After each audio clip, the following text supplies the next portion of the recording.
आओ बच्चों, सुनो कहानी में। इस हफ्ते हम लाए हैं आपके लिए एक और मज़ेदार कहानी। ये कहानी अप्रैल 2021 के किरण किरण रोशनी में शाया हो चुकी है। कहानी का नाम है साहिल दूर नहीं। इसे तहरीर किया है जुल्फ़कार अली बुखारी ने। आए चलते हैं कहानी की तरफ। कितनी बार कहा है घर के बर्तनों को साफ रखा करो। देखो ज़हरा, ऐसे नहीं चलेगा। अभी तक कितने बर्तन धोए हैं, ढेर सामने लगा कर रखा हुआ है। तुम बस बच्चों के साथ खेलने में ही मगन हो जाती हो। मिसेस कयानी ने आज फिर ज़हरा के कान खींच लिए थे। आज भी दफ्तर में उनके अफसर ने कुछ गलतियों पर उनकी खिंचाई की थी, जिसका गुस्सा वो अब ज़हरा पर उतार रही थी। ज़हरा का चेहरा लाल सुर्ख हो चुका था, मगर वो सब्र किए हुए थे।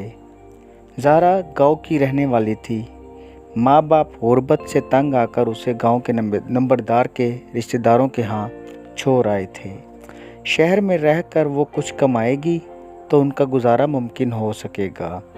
तब से वो मिसेस कियानी के यहाँ काम कर रही थी। मिसेस कियानी जब ऑफिस से वापस आई तो देखा बर्तन अभी तक वैसे ही पड़े थे।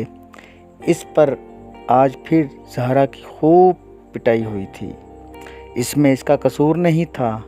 वो तो मिसेस कियानी के बच्चों के रोने धोने पर काम काज छोड़ दिया करती थी, मगर मिसेस कियानी ने खामन की बेइतनाई का सिला 11 साला ज़हरा की खूब पिटाई करके लिया। अभी कुछ दिन गुजरे थे जब ज़हरा को मिसेस कियानी के शोहर ने बिलावजह तंग करना शुरू कर दिया था और उसके काम काज में नुक्स तलाश करना शुरू कर दिए। वो बार बार उसको नौकरी से निकालने की बातें कह कर जहनी अजियत का शिकार करता रहा। ज़हरा को ये सब बहुत बुरा लगने लगा। वो इतनी बच्ची भी नहीं थी ये ना समझ सकती। इन्हीं दिनों में ज़हरा मिसेस कियानी के बच्चों के साथ एक दिन बाज़ार गई तो साथ वाली कोठी में काम करने वाली सादिया से उसकी मुलाकात हो गई। मिसेस कियानी के बच्चे तो किताबें ख़रीदने में मसरूफ़ थे। सादिया उम्र में ज़हरा से बड़ी थी। वो काफ़ी दिनों से उसे उलझा हुआ देख रही थी।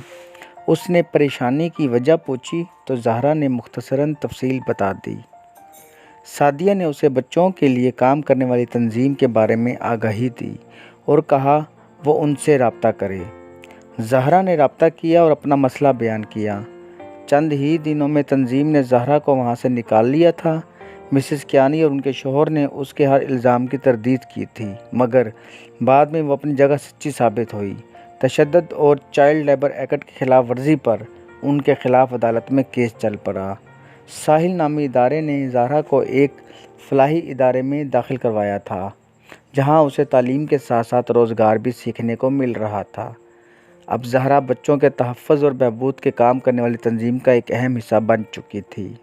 उसे साल का बेहतरीन रज़ाकार होने का भी एजाज़ हासिल था। अब वो ये बात हर फोरम पर करने लगी थी।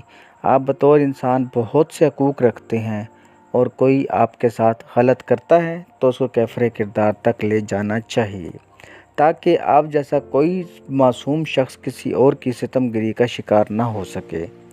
जान बचाने के लिए कोशिश करनी चाहिए।